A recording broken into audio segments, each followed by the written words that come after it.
welcome to Mock the Week. I'm Dara O'Brien. Joining me this week are Andy Parsons, Josh Widdicombe and Ed Byrne, Chris Addison, Hugh Dennis and Hal Cruttenden.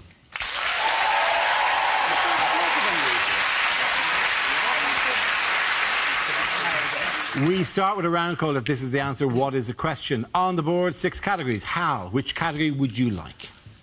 Sport. OK, the category is sport. The answer is yoga, sushi and ice. What is the question? Is this what Eric Pickles uses to deal with trapped wind? Is it what would the 3 wise men have brought Jesus if he was born in Notting Hill?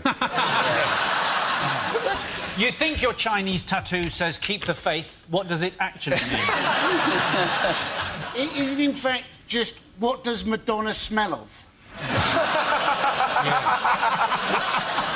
Is it 16 years from now, what will my son tell me when I ask him what A-levels he's doing? Is it name 3 things Nigella won't be asking Charles Saatchi to pay for anymore? Is it Pingu's Rider? He did nothing. I'm doing nothing till I get more sushi in here. What is the strapline to the hit Japanese television programme, The Loose-Limbed Fish Eaters of the Arctic?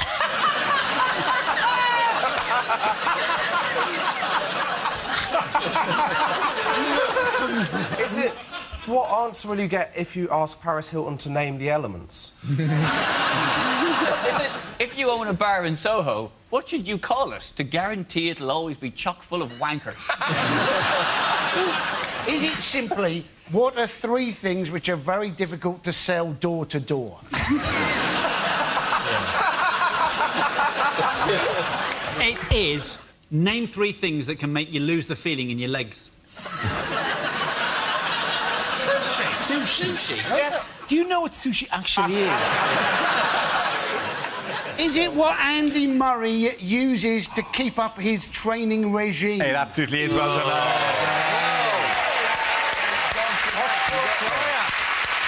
Yes, the question I was looking for, name 3 things that were part of Andy Murray's preparations for his historic Wimbledon win. This is news that in scorching temperatures, Andy Murray defeated the world #1 Novak Djokovic to become the first British man in 77 years to win the Wimbledon men's singles final. An integral part of helping Murray achieve his success was his health and fitness regime, which included yoga, a 6,000-calorie-a-day sushi-rich diet and post-match ice baths. Did you watch it? Did you enjoy it? Did I watch the ice bath? The ice bath? No, that wasn't broadcast. Apparently, he actually has ice baths in a wheelie bin. And I think that can't be enjoyable, can it? Particularly if he does it on a Tuesday and gets carried away by the cancer. It was a historic moment because it was after years of naysaying, years of doubt, years of, you know, can it be done? After 77 years, Andy Murray proved that Scottish people can operate in that temperature. I know, by the way, I know that the you know, last year Andy came into the studio after after not winning the final. It's kind of become a little tradition, and I don't want to make a big thing of it, but he's in the back of the room tonight there, enjoying the show so far. Andy, laughing away there. Yes, ha ha ha ha! Don't freeze frame it. Don't freeze frame it. It gives it away. Gives it away. Look, you know, we sent the invitation. He's had a shave since the final. It's amazing. And we're laughing away. He loved that one. Did you like that one as well, Andy? Do you think that's very funny? Laughing away. Very, very good. The fact that the bloke who was here last year behind him's come back again. Good to have him back as well. Good to have Terry there. Hiya, Terry. Good to have you here. Yes, he trains using sushi diet. And what they do is they give him a load of sushi and then he has to run around the conveyor belt trying to get it. That's been a major part of his training. That's why his training is so expensive. Those little plates add up, don't they? Man, really sometimes they go, green plate, and they'll drop all the red plates and just go for green plates and get them instead. It's actually a really difficult game to understand. And I think they make it deliberately difficult to make it more exclusive. So everyone's going, why does it go 15, 30, you know, and then 40, love, and it's 40, 30, and surely it's 40, 40. And they go, no, don't be silly, it's juice, you peasant. They deliberately have designed it like that, haven't they? They have made it particularly difficult. What does it go to? What is the mystery number after 40? In my head, it's 60. I've always presumed it's 15, 30, 40, 60. You know it is? But they never say it. I know, actually, I genuinely, I mean, this isn't funny, this is actually true. What? Get off the show! Get off the show! say this or misread the memo of Philip Kitchen. What is I know what it is. It's a clock face, so it's 15 and then it was 30 and then it used to be 45, but they, for some reason, over time it became 40, so it is 60, so you're right. Well, Well, point to Dara's team.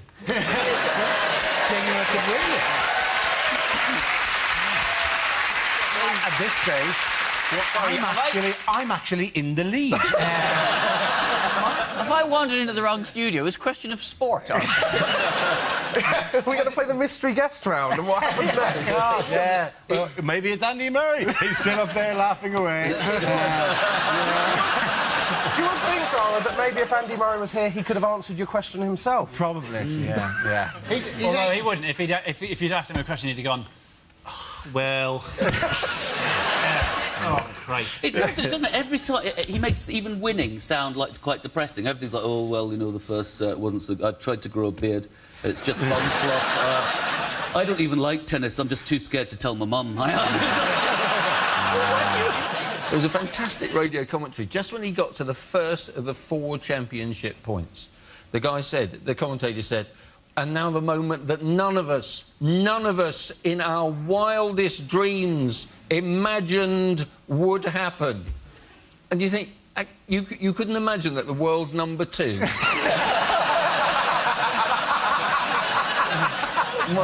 he's only have a very limited imagination. I started thinking, what else is this guy going to be absolutely shocked by? He opens a door with a handle. He goes, never in my wildest There's a whole other room in here. It was 50 degrees heat, though, isn't it? And he wasn't wearing a hat. And you're thinking, you know, he's strawberry blonde at best. And Djokovic was wearing a hat. And then I went off to make a cup of tea. I came back, and Murray's wearing a hat, and Djokovic isn't. Yes. It seemed like there was only one hat. It was almost like they changed ends, and Djokovic had taken off his hat, was mopping his brow, and Murray had thought, I'm having that. This kind of idea that there's been 77 years of hurt isn't true, is it? Because No. There's been no one who's been going just like walking around. You're right, mate. Sorry, I just remembered we haven't won Wimbledon in 74 years. We're going to have to take the day off work. The pain is too much. He's only 26. He hasn't been waiting 77 years. Can we just clear that up? But the Queen, she got a message. He got a message from the Queen, didn't he? She is like, she's in her 80s. For 77 years, she's been waiting to send that message. And the message she sent was, congratulations for finally succeeding after 77 years. It's a message she'd pre-written for Prince Charles, right? They say, like, Andy Murray's he's so inspiring because he trains so hard. And I go, that's not inspiring, because that means I don't want to do this. And what would be inspiring if they said, he's not just won Wimbledon, he gets up at 11 o'clock, has a fry-up, then he goes to the leisure centre hungover, and then he goes to Cineworld. And he still wins Wimbledon. That's an inspiring guy. But Sitting in the chair between hands going... Oh, go out again, go on. Underarm here. He nearly didn't get to the final, though. Did you watch the semi-final? Yes. They brought the roof on, so he was 2 sets up, he was whatever, he was ahead anyway, and they closed the roof, and his whole momentum went. And the reason they closed the roof, it wasn't raining, they didn't close it to stop the rain, they closed it because they thought it might get dark. And you have to have the roof closed to have the lights on. You have to have it shut to turn the lights on. It's the reverse of a fridge. Have they thought of just turning on the lights? Apparently the reason why they can't do that is because so close to Heathrow, a plane might land on them. They're not... Planes aren't moths. They don't...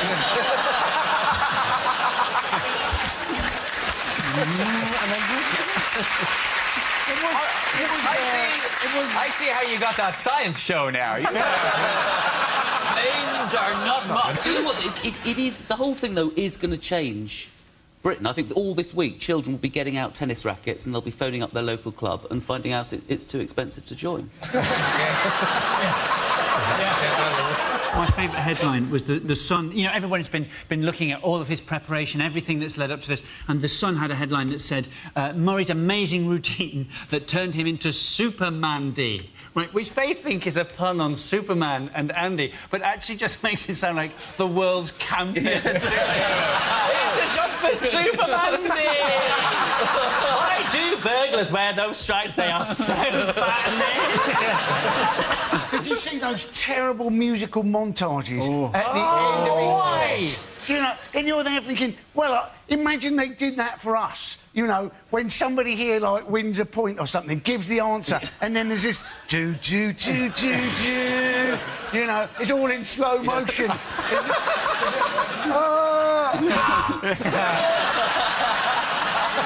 motion.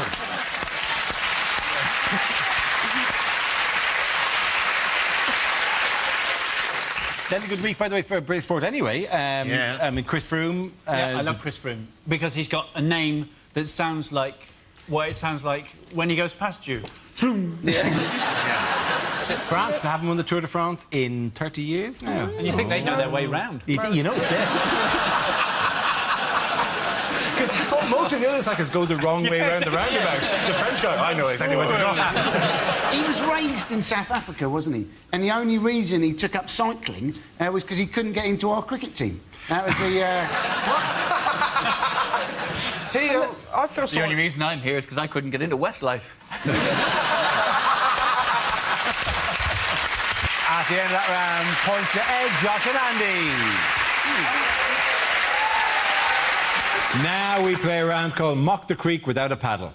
This game involves Hal and Josh, so if you could make your way to the performance area, please. This round is our stand-up challenge. I launch a wheel of news, and whoever chooses to stop one of our performers must step forward and talk about that subject. The winner is whoever I think is the funniest. OK, here we go. Let's spin the wheel. The first subject is the North-South divide. Hal. The North-South divide, yes. I believe we should build a wall and make it official. I do.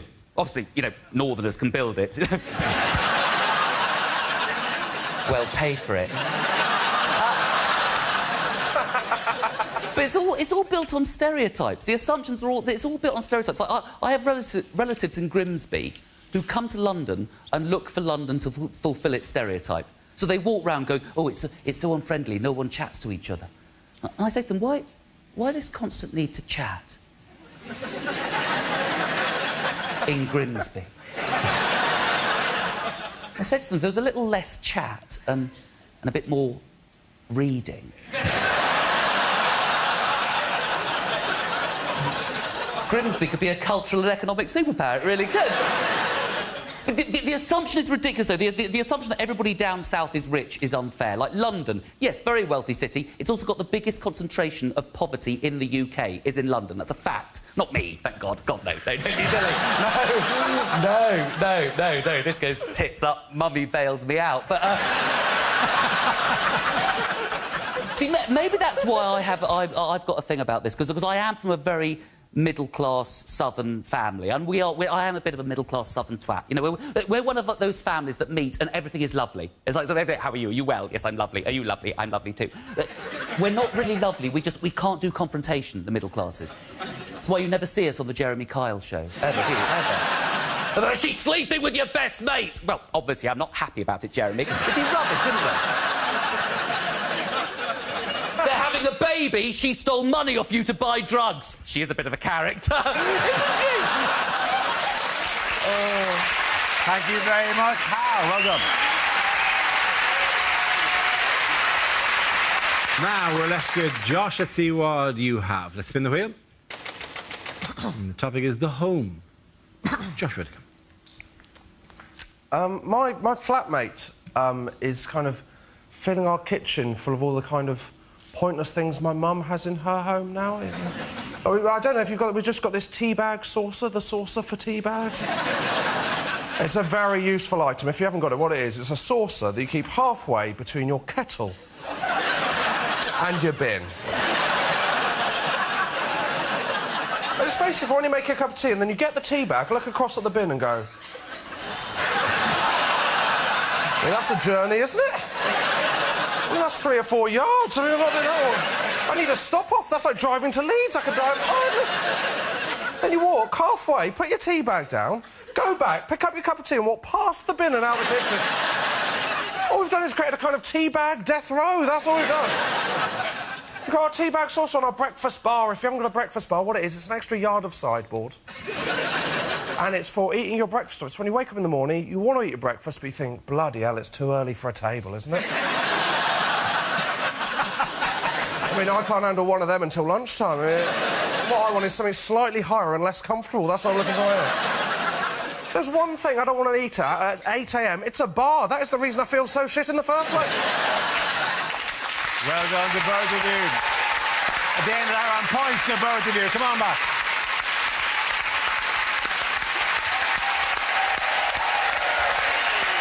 Now we play a game called Picture of the Week. I show the panel a topical image and ask them to tell me what's happening. So, teams, what is going on here? Is this a poster for the film Shakes on a Plane?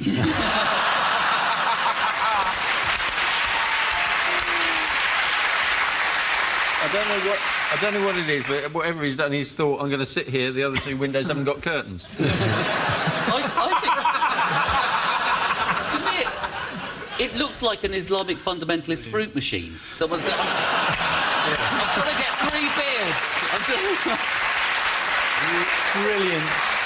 Someone is thinking just 2 more stickers and I've completed my Panini World Terrorist sticker. Is this the new Al Qaeda edition of Guess Who? Does he have a beard? No. Is this the new design for the new Red Stripe can? It does look like... It looks like someone's painted the stripe while it's taking off. So sort of... Just on the shot, this man going, no! Is he doing that joke where he's pretending to walk down the stairs? Is it, you chose blind date number 2? Is it a really easy game of Where's Abu? Is he saying, after flying EasyJet, I admit the West isn't as decadent as I thought? Is it in fact he's been flying with EasyJet and he's going, damn these airport delays. I was clean shaven when I bought it. Do you know who he is? It's Alan Qatada. It's Alan Qatada, yeah. Al Qatada. Isn't he got... It's a lovely name, isn't it? I'm not trying to big him up, but... Abu Qatada. It does sound like... It's delightful, yeah. I always think he sounds like he's like a magician who works on a cruise ship called Abu Car. Is that Abu Car? Ta-da! I think this is why they didn't want to get rid of him. We've been trying to get rid of him for 8 years, but the first 3 years they just stood over him and went, Abu Qatada. He wouldn't go. I think it's presumed it's what fed his fury at the West is the fact that people kept dancing as Abu Qatada. And again going, no, I do not want any coconuts or a banana. Stop saying have a banana. Why is it news? Why is it news? Because when they first started trying to deport him, Fred Perry had just won Wimbledon. Do you know the real killer? He could deport at 2:46 a.m. like into Sunday. He doesn't know that Murray's won. To him, it's still 77 years apart. That's not the only reason he's pissed off. He's been here 20 years and they're just getting rid of him just as the sun's come out. Exactly, yeah. But I've never seen anybody so desperate not to go back to Jordan since Peter Andre. It's... There it is.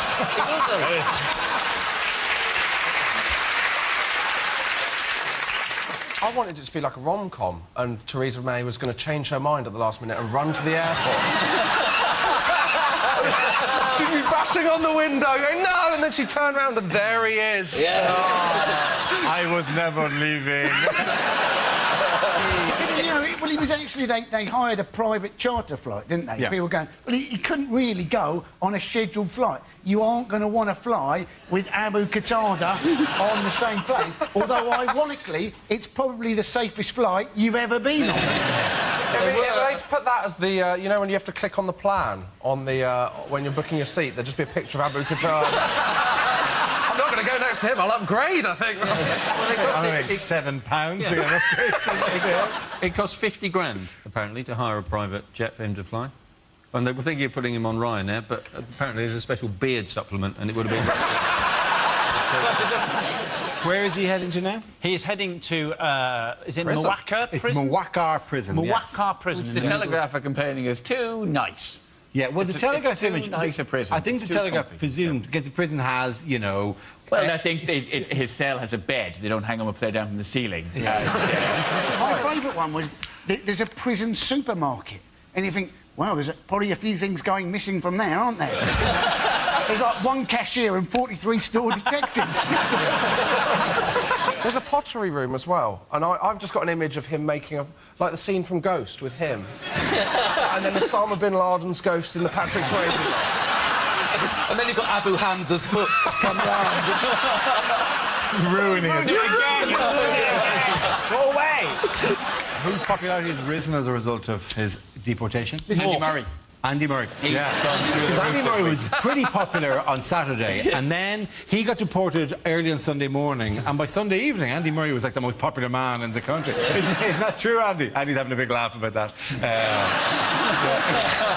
Oh, you can't stop. Freeze! Stop it! Putting on the freeze frame. It was Theresa May. It was Theresa May, yeah. Theresa May, the Home Secretary Theresa May, who is the most extraordinary sounding politician you've ever heard in your life. She constantly talks like that, like she's that far off going batshit. It's really hard being Home Secretary. Stop asking these really difficult questions. Why has it been a challenging week for Ed Miliband? Because he's still Ed Miliband. He's Ed Miliband.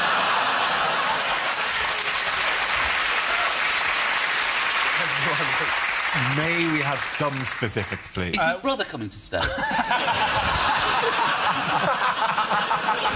How are things in New York? Really good, actually. Yeah. Okay. Oh, really? You think we should move on from this? Okay. Where did Andy have tea the day after his win? Number 10. Yes, he did. He went to number 10. Met with political leaders there. Yeah. Well, and they laughed. They laughed awkwardly, the political leaders. There they are, all laughing, while Andy Murray looks on going, what happened that you think is so funny? Literally nothing amusing has happened. Why are you all laughing? He's still laughing now. Look at him there. There he is, just laughing away. Oh, God, I wish he'd come again this year. He's not on his radar. No, but there's The thing was that, you know, last year when he lost in his moment of need, we looked after him. Yeah. Now he can't be asked, can he? He's swanning with the Prime Minister. He's dead to us. I prefer to think that we were there when he needed him, and now we let him fly. We let him fly away. Go. If he loves us, he'll come back to us. I don't think we need to worry. Since he came to see us, he's won the US Open, he's won Olympic gold, he's won Wimbledon. I've heard Arsene Wenger's been on the phone for tickets. At the end of that round, the poll's going to Ed, Josh and Andy. Now we come to scenes we'd like to see. So if everyone can make their way over to the performance area, I'll read out this week's topics and then we'll see what our panellists can come up with.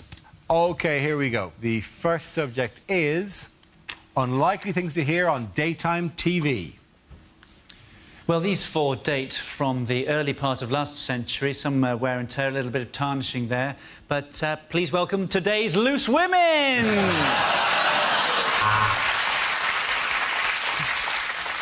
Welcome to Channel 4 Daytime, or as you said to your boss this morning, working from home.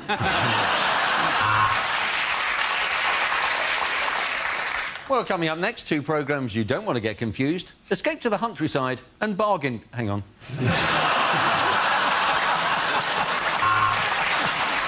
The next programme is Pointless. It's the Jeremy Kyle Show.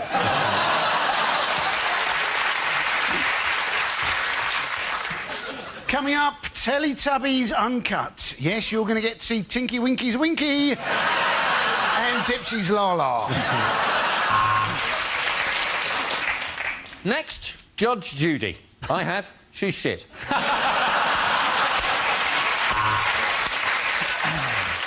Hello and welcome to Let's Decorate the Shit Out of This House. This week we're decorating the shit out of a 3-bed semi in Orpington. So let's do it! Let's decorate the shit out of this house!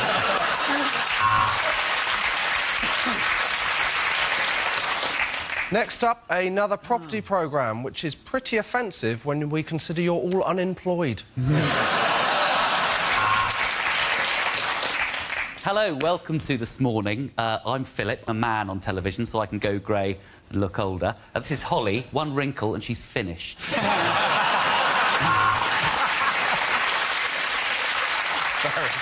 So David wanted to retire by the sea, so we advised him to buy in Norwich, because by the time he's retired, the sea will have come to him. Next on Flog It, the team meet their greatest challenge yet. A dead horse.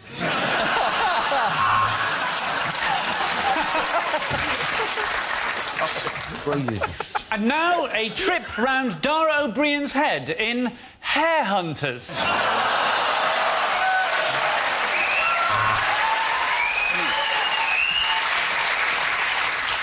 Next up, the Austrian version of Cash in the Attic. It's Family in the Basement.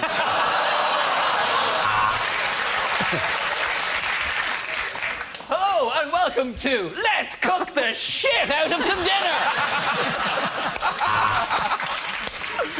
And now on BBC One, let's make an appointment with doctors. If we phone now, we may be able to see them next Thursday.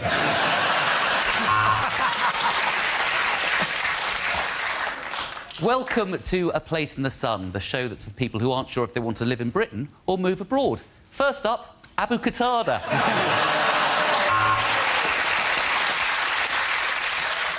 Next up on ITV3, it's a cutting-edge American drama. I'm only joking, it's Taggart again. Hello and welcome to I'm gonna sell these antiques if it fucking kills me! OK, the next topic is... unlikely things to hear in hospital. I'm afraid we've lost him, but in my defence, Dr. Dre is just a stage name.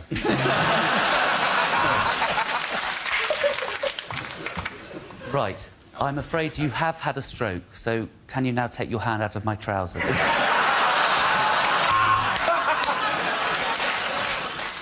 The good news is I can save your leg. The bad news is I can't save the rest of you. His heart stopped. Quick, get the defibrillator. Oh, sorry, he's dead. Look, who's the doctor here, me or you? Seriously, I've been awake for so long, I can't even tell anymore.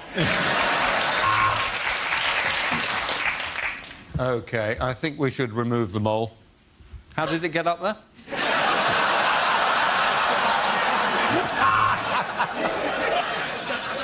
Welcome to Ashford Hospital. Why not join me in playing Pregnant or Fat?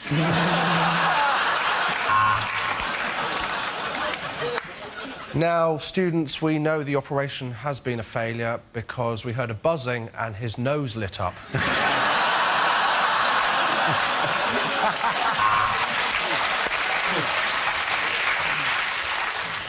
Welcome to the cardiology unit.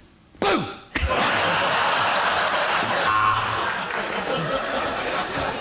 No, you've got to leave this afternoon, Mrs. Smith. We need your bed. I'm shagging a nurse in it at 4 o'clock. Your husband is in a stable condition. His room's filthy and there's horse shit everywhere.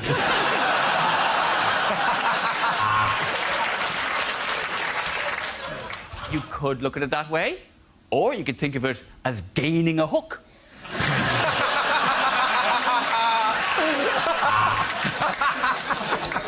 To him, that's my former husband. Well, because you asked me to bring in my ex, Ray.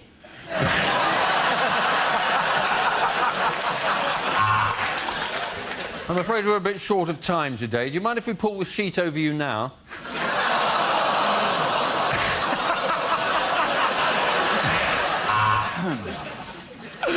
I'm sorry, we're all full up at A&E. We're going to have to send you to B&Q.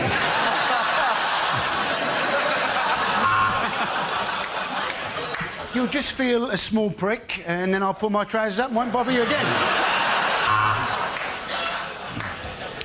Now, what seems to be the Fucking hell! OK, the boys go to Chris Hugh in the house.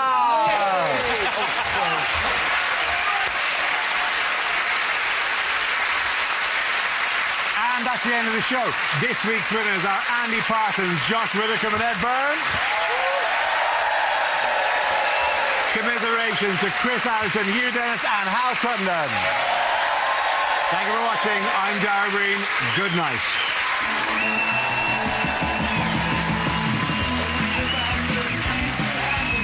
And Dara's back for more mocking at the same time next week. No holding back Lord Sugar next over on BBC One in The Apprentice, Why I Fired Them.